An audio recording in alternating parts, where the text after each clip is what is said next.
Hi, I'm Jay. And I'm Crystal. And we are the BRATTEN'S. Today, guys, we are celebrating every mother on the planet. Yes. It is Mother's Day week, and we just like to say Happy Mother's Day. Happy Mother's Day. And I like to take this special time to wish my beautiful wife a Happy Mother's Day and let you know that you've been a great mother to our kids. You've been a great wife to me, and just overall, just a great part of our whole family. Oh. And I just love you for it. Thanks, love. Love you. Love you too. Love you too. And I also like to take this time to celebrate my mother and tell you Happy Mother's Day as well. Yes, Happy Mother's Day. My mother is a one-of-a-kind. She's a people person. She loves to love. She loves to do all of the above. And just like to take this time and recognize you as well, Mom. Love you. So although this is Mother's Day week, it actually was a difficult time for me. This Mother's Day is my first Mother's Day without my mother. I actually lost my mother this year, April the 1st. So it's been a little over a month. And it's been a little difficult just dealing with the whole COVID-19 pandemic and a lot of chaos and just things just going on in the world and all around us. So it's been a heavy month for me. So I just want to take this time just to dedicate this video in honor of my mother. And I know that she is in a much better place now.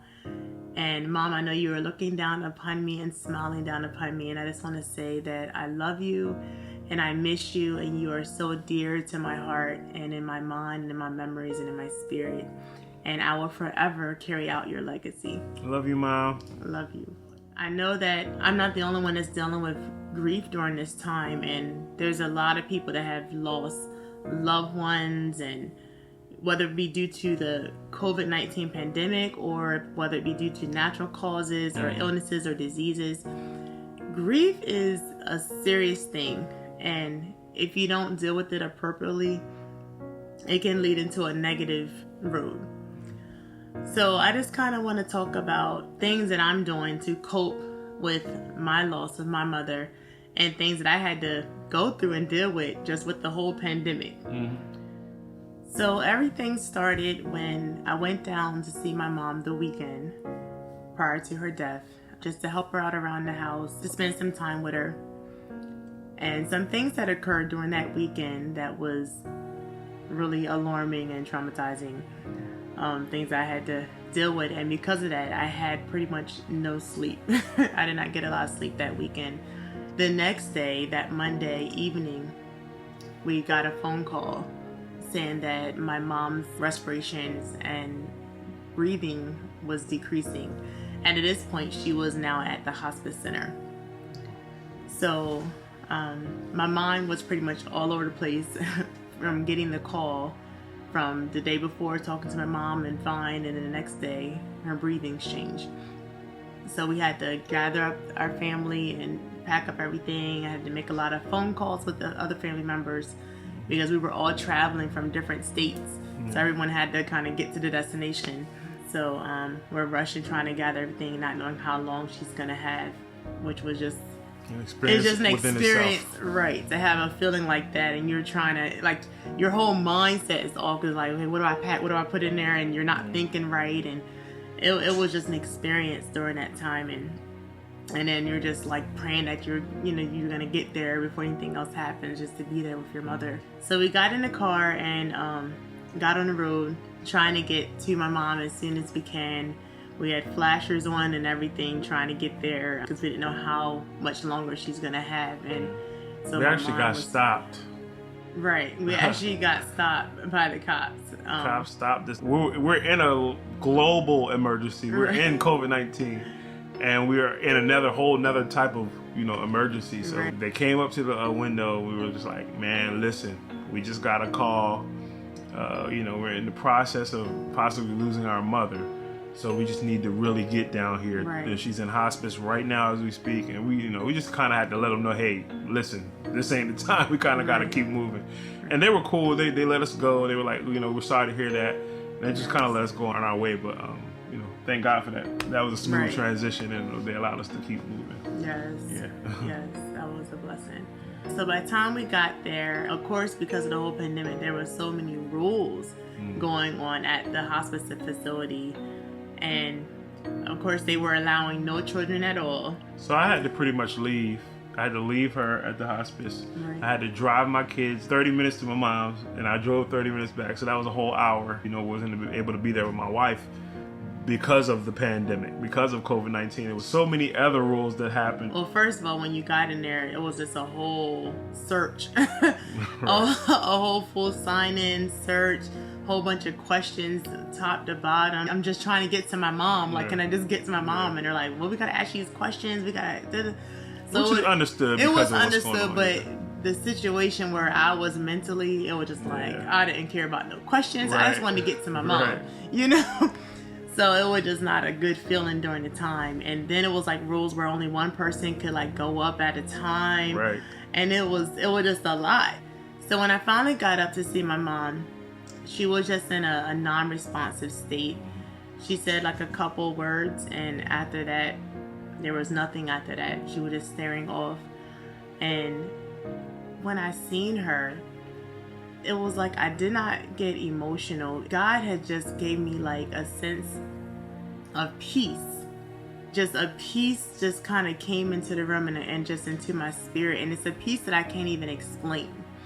I didn't feel saddened. I didn't feel burdened. It was just like a peace that God just kind of laid upon my heart and my spirit that my mom was going to be okay.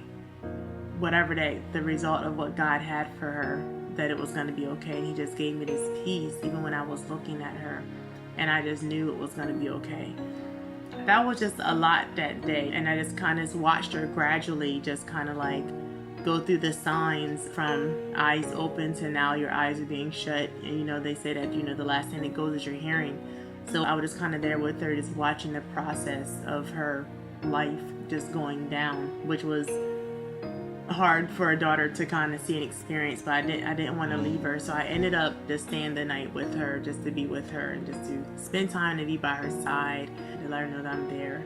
That night for me was a different experience as well, because like she said, the peace that she felt was just a different peace. It was a peace like, this time I got her. Like, I'm gonna take care of her. Right. Like, God was talking to us in a way, and it was just like my wife was asking me like, are you okay? And I'm like, yeah, I'm okay. It was such a weird feeling. Like, we weren't feeling like the need to be like, all right, babe, let's pray this thing off. Let's pray for healing right now. And it was weird because we weren't thinking of that as a bad thing. It was just more of like a piece of like, I'm ready for my daughter. Like, that type of peace, a peace that surpasses our understanding. You know what I mean? Like, but there was such a peace. It was just such a peace. So I stayed there with her the rest of that night, and I didn't get a whole lot of sleep because I was just kind of, watching her and just make sure she was okay. But I was just grateful to be there beside my mother and just to hold her hand and just to, spend time with her where she was.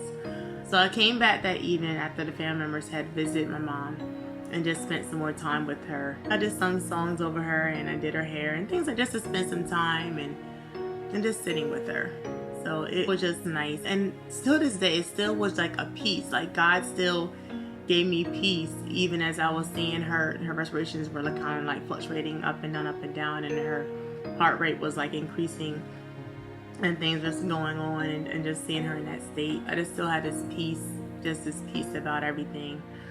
But that night, I decided to go back to my grandma's house and just to get some rest. I was so tired because I haven't had sleep in the past like 2 nights, and I was extremely tired, and I decided to go back to my grandma's so I can get a little bit of sleep. And I went home. I was tired. Yes, my husband went home because he was tired, so he drove all the way back home, which is like 2 hours away from where my mom was.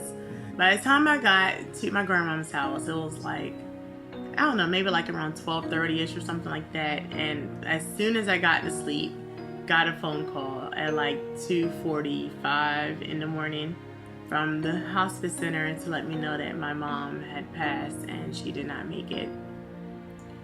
So that call it's just a call that you just never want to hear. As soon as I looked at my phone and seen the number, and when I answered and heard the nurse, it was just kind of like, all I could say was, okay. And she was like, are you coming? I said, yeah, we'll be there in a minute.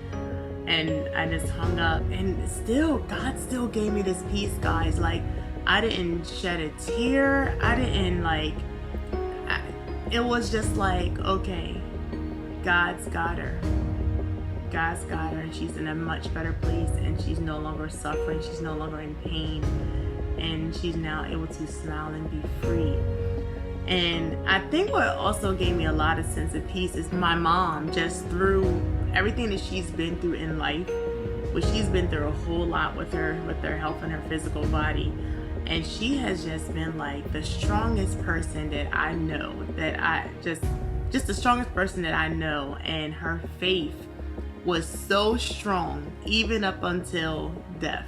Like all the way to the very end, she had a faith like the size of a mustard seed, like, and it was strong, like unwavering faith. Like I've never met someone with so much faith, even in the midst of pain, disease, and illness, that she just had a sense of peace, and that she knew that God had her, and she was fine, she was well, you know. And I think she was more so concerned about me and how I was doing, or how I was going to be if she wasn't there in my life anymore. Being that I'm her only daughter, she was already at peace with whatever God's will is. She was fine with it, and that's what she would tell me.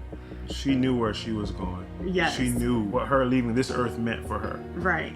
Her peace and her strength has showed me how to be that woman that I need to be in life. And it just only gave me more strength and more, it just has empowered me to keep moving and to keep pursuing and to continue my goals and my passions, and not to give up, and that God has all power and everything in his hands. And the importance of just trusting in him in everything that you do, and knowing that he knows what's best. He knows what's best for us. She has definitely taught me the level and the measure of faith that I need to have, that I want to continue to have. After I got the call, the first person I called was my husband, and I let him know, you know, that Mom didn't make it. That was a moment. I was at the brink of my sleep, y'all. I had just got home myself. I was at my mother's, which is down in that area as well. So by the time I got home, it was very late, around 1 o'clock. And so like she said, she got the call around 2:40, almost 3 o'clock. So she called me right after that. And so I was at the brink, y'all. I was in there almost. Like it was about to be a good sleep. Like she said earlier, like there was a peace that came upon us in that hospice room that night. Yes. Like when she told me, it was like, okay, cool. And you know, we didn't have to say much else. Like I was like, okay, I'll be right there. So I got up, I got in the shower, got myself situated. I drove straight down, no sleep. Definitely had to be there for my wife, and you know, to make sure she was okay. That whole ride down, it was like surreal. Like, wow, it just happened. You know, like this just actually happened. And, you know, just thinking about what was gonna happen next, and you know how I was gonna need to be there for my wife, and you know, I'm thinking all these things, and I'm driving, I'm sleepy, y'all. I'm halfway, you know, falling asleep on the way down there, but like I'm thinking about, I gotta get down here to my wife. I gotta do what I gotta do. So it was just one of those things where I had to be there for my wife. I had to be there, you know, just to kind of support her and let her know, you know, I got her whatever she needed. And then I had to tell everyone else in the house that Mom had passed, and her siblings they were all there in the house. So I had to tell everybody, and everyone kind of got themselves together to head on over. And even with that, just walking in and just seeing my mom there for the first time was just, it was still a peace just flowing into the room. And my aunt, before she left, she had actually set some worship music just to flow into the room when we left her. And that same music was still flowing. It was like on repeat. That same song was still flowing into the room. And so when you walked in, it was just like peace. And it was the perfect song, like for the perfect timing. And me and my aunt, we were the first ones to go in there and be over top of my mom and I just grabbed my aunt's hand and my mom's hand, and then we just started praying over her, just praying over her body, and just praying over her, and just peace, and just thanking God just for things that he has done, and just for allowing her just to have an awesome life, and instilling wonderful things in our lives, and just blessing others, and that she's no longer in any pain anymore, and we were just blessed, saddened but blessed all at the same time. So from there on out, things just started getting a little heavy for me, because me being the only child, I had to start making a whole lot of decisions when it came to like the service and the funeral and things like that, and trying to meet my mom's wishes for her funeral and things that she had spoke to me about that she desired and wanted. It was kind of hard to make a lot of things come to pass because this whole pandemic had a whole lot of restrictions where you couldn't have a regular funeral. You can't have people. There's only 8 people can be at a service, and then they're spaced apart because of social distancing. So it wasn't like a regular service that you would normally have for a funeral when you're grieving and you're going through and you lost a loved one. This was just an experience for me to have to deal with in general, but to have to deal with it with the restrictions was a whole nother level for me, and it felt extremely stressful. Right. Just to see, okay, who can come, who can I cancel off, and then you gotta deal with family members because if they can't come, and it was just a lot of pressure and a lot of stress when it came to those decisions that I had to make, and me being the only child and trying to meet my mom's wishes all at the same time, or as much of her wishes as I could, because I was limited to what I could. So I had to be creative because I wanted her service to still be, as nice as it could be. And to only have 8 people or be limited to 8 people at a service for your mom's homegoing was just difficult, because pretty much we all had to pretty much put on the service. Someone had to be the singer, someone had to do the scriptures, so we couldn't have outside people coming to do those things. We all I had to dish out roles for everybody just to make the service appropriate and nice. Thank God my husband, with his I was an officiator. I officiated a funeral. His first time fishing, but he did an awesome, amazing job, and he helped to put the music together for my uncle so he could sing one of my mom's favorite songs. And so that was easier for me than officiating. Right. Officiated. And my uncle's the minister, so he also was the one who actually did the sermon for her service. I didn't know if I was gonna have the strength or the energy even to dance at my mom's service, but although I wanted to, I just didn't know if I was going to be able to make it through or even to do it. But God gave me the strength to, and I'm just honored and thankful that I was able to honor her in that way. My mother had bought me some gold wings because she knows my strong passion for dance. And up until that day, I had never used those wings yet. I have never had the opportunity to use them up until the day of my mom's service, and that's when God allowed me to use those wings. So it was symbolic, and it was just memorable, and it was meant for that moment. And I'm just blessed that I was able to use them to honor her on that day. The service overall was just beautiful, and it was just a wonderful thing, and I'm sure she was looking down and smiling smiling upon me. That was just a lot, just getting through dealing with the whole pandemic and the restrictions, and having to figure out how we were going to put things together. But we just trusted God, and we just sought God in everything, and he just allowed things to flow, even when I couldn't see how it was going to be or how things were going to come together. And even when I was starting to stress and just be caught up, God made a way, and everything turned out beautifully as I just gave it to him. And he put all the pieces together and had a beautiful service for my mother to honor her. Absolutely. And I'm grateful for that. And just to go back to that week where, her mother had passed and we had gotten back home and she had to make all these decisions. I don't even know if I was being the correct husband at the time or not. It was just so much going on. I was like, babe, relax. Like, you lost your mother. And she's like, but I gotta do this. And I'm like, no, you don't. Like, you don't gotta do that. Not right now. Not if it's gonna make you, you know what I mean? She was doing all this moving, and I understood it, but I was concerned about her. I was concerned about, like, make sure you good. You know what I mean? I ain't worried about all this other stuff. And it'll get done, but don't stress over it while we getting it done. You know what I mean? Like she said, it was heavy. It was just a time that you're not ready for, that you're not prepared for. And I just wanted to, bring that back up, because I didn't even know how to handle it either. I was trying to, like, help her, and she was trying to help herself. Like, it was just a time I was all over the place. Man, like, what do we do in this time? You know what I mean? How do we handle this moment? You know what I mean?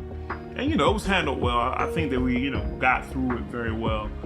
But there were just times where it was just like, oh, let me do this. And I'm like, babe, like, nah, don't do this. And it was a lot of pressure, too. Like, people wanting things at certain times. And it was just a lot of pressure between a lot of different things and people. And it being me, the only child, and everything just kind of like coming down on me from that and phone calls. And it was just a lot. It was a lot to handle, to deal with, and then not being able to be around a lot of your family just because of social distancing, or them just being there with honoring your mom, or even to have a repast afterwards, like, what you normally do during funerals, you all afterwards, you kind of like, be with your family and get to talk and kind of receive more love. But it was like I had to receive those things in a distance, just with phone calls, or family that wanted to be there couldn't be there, just because of everything. And it was just a lot. It felt like it was kind of like in a seclusion. You're dealing with, like, pain and hurt, and it's like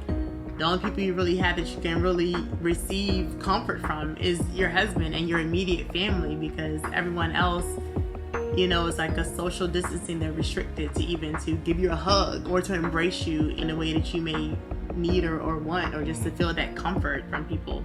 That was something that I didn't get to experience or to receive because of the world's crisis. And I had to deal with that. And that was kind of difficult, dealing with that, because you kind of felt alone sometimes. And you kind of felt like you're by yourself, and you didn't have no one to be there specifically, although people were there for you, but in the way that a normal person would grieve.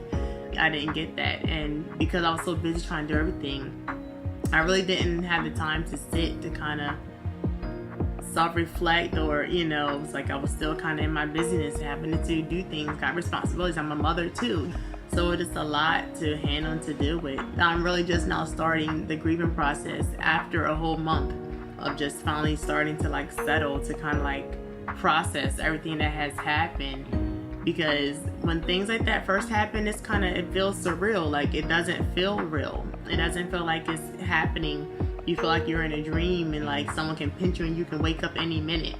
And that's how I was feeling, I dealt with things like lack of sleep, restless nights, having dreams every night since my mom's been gone. And we have to take care of ourselves when we're going through the grieving process, and actually self-reflect and take time. Don't be like my husband was saying, I was kind of like everywhere, and he was so concerned about me, and I need to do the same.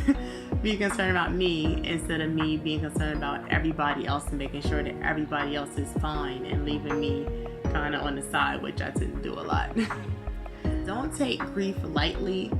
Grief is a process for everyone, and there's no timetable on grief. It's not that, after 2 months you should be done grieving, or after a year you should be done grieving. No, grieving is a ongoing roller coaster. There's up days, there's down days. You have good days, you have bad days, sad days, happy days. And it's just with time. Like, each day is a different day for you. So don't feel like you have to rush the grieving process, because everyone goes through it in a different way and experiences it in a different way. But it's important to surround yourself with family and friends. It's important to communicate and talk to people about your feelings, and to express it instead of shoving it into a basket. Don't shove your feelings or stuff them in a pillow, because one day they're going to come out in a way that's not healthy for you. So it's important to, find someone that you can talk to, even if it's a pastor, a friend, a family member, a therapist, a counselor. someone that you trust, that you can get some things off your chest. Because when you're grieving, sometimes you may not see those things, or you may not realize that you are, and other people may see them. But receive what they're saying, because that means you may need some help. Just talking about it helps. Journaling helps, just to get your thoughts out. So that's another way just to release your feelings and your expressions when you're going through grief. And one of the things I've learned over the years, I lost my dad a little earlier in like 2006. But since then, I feel a different energy, and I feel like it's God, first of all. But I feel like some of that energy, the way I use in my grief is like energy and a push for me to achieve my goals, for me to do things that I want to do. I was telling my wife, I was like, babe, what would your mom want? She's no longer here, but she's in another place pushing you in another way now.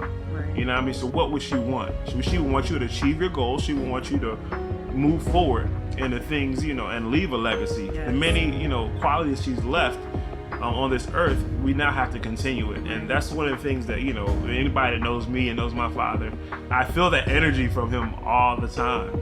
I feel my mother's because she's still here, but my father's is just different. It's like, I almost hear him saying, yeah, go after it, son. Yeah, go get that. You know what I mean? Like, I encourage my wife all the time, like, babe, use this as fuel. Like, we have things we want to achieve, and guess who would be the number one person wanting you to achieve them? You know what I mean? Outside of me, of course. Right. But her mother, don't I do that, babe? Yes. I really tell you, I would like use that energy. Yes. That's what she would want. That's what my father would want. Right. And our loved ones, they would want us to make sure that we're keeping ourselves healthy. Absolutely. And whole and complete. Right. So, it's important to take care of yourself. So, guys, keep us in prayer. Right. We're going through just a whole thing right now. Right. And it's during a crazy, unique time in the world. Yes. In history. We're all in history right now, guys. Right. Like, just dealing with this on top of it, and Right. having to deal with these things. Right. It's an experience in itself. And we hope that you guys are encouraged by this video and take some pointers and some tips to help you if you're dealing with grief right now, or if you've lost a loved one during this COVID-19 Yes. or due to an illness or a disease. Yes. We hope that you would just take these points and kind of apply them to your life, and make sure you take care of yourself and keep moving. Absolutely. Because your loved ones are looking down upon you, and they will want nothing but what's best for you and Right. you to be successful in life. So be encouraged, guys. Be encouraged. So, guys, please subscribe to our channel. I know this was a little sad one, but we just wanted to get it out. This is Mother's Day week. Right. We wanted to really talk about, like, what is going on in our home. And, we want to be a little personal with you guys. I know a lot of people are just watching, and just want to know what we got going on. And this is real life. Yeah, right? this is real. This is real. This is part of our experience. And we got some stuff coming, y'all. Trust me. You got some juicy stuff coming later on. But anyway, subscribe, follow, like our channel. Yeah, support our channel, guys. Yeah. And remember to walk love, Talk love, and give love.